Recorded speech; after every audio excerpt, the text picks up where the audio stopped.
এলাকা পরিদর্শনে গিয়ে ক্ষুব্ধ জনতার রোষানলে পড়েছেন এক মন্ত্রী। তাকে লক্ষ্য করে কাদা নিক্ষেপ করা হয়েছে। ইতিমধ্যে কাদা ছোড়ার এই ভিডিও সামাজিক যোগাযোগ মাধ্যমে ভাইরাল হয়েছে। ঘটনাটি ঘটেছে ভারতের দক্ষিণাঞ্চলীয় রাজ্য তামিলনাড়ুতে। মঙ্গলবার দেশটির সংবাদ মাধ্যম এনডিটিভির এক প্রতিবেদনে এই তথ্য জানানো হয়েছে। এতে বলা হয়েছে, তামিলনাড়ুর মন্ত্রী থিরু পূর্ণমুডি রাজ্যের বন্যা দুর্গত এলাকা পরিদর্শনে গিয়ে জনতার ছোড়া কাদার মুখোমুখি হয়েছেন। সামাজিক যোগাযোগ মাধ্যম এক্সে এই ঘটনার ভিডিও পোস্ট করে রাজ্যের বিজেপি দলীয় নেতা কে আন্নামালাই বলেছেন, জনসাধারণের হতাশা যে চরম পর্যায়ে পৌঁছেছে তা মন্ত্রীকে লক্ষ্য করে কাদা নিক্ষেপের মাধ্যমে পরিষ্কার হয়েছে। ভিডিও ক্যাপশনে তিনি আরও লিখেছেন, এটা তামিলনাড়ুর বর্তমান পরিস্থিতি। আজ মুখ্যমন্ত্রী এবং উপমুখ্যমন্ত্রী চেন্নাইয়ের রাস্তায় ছবি তুলতে ব্যস্ত ছিলেন।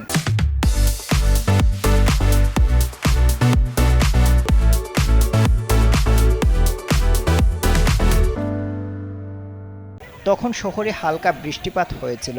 রাস্তায় দাঁড়িয়ে ছবি তুললেও তারা চেন্নাইয়ের বাইরের ঘটনাগুলোর ওপর নজর রাখার সুযোগ পাননি।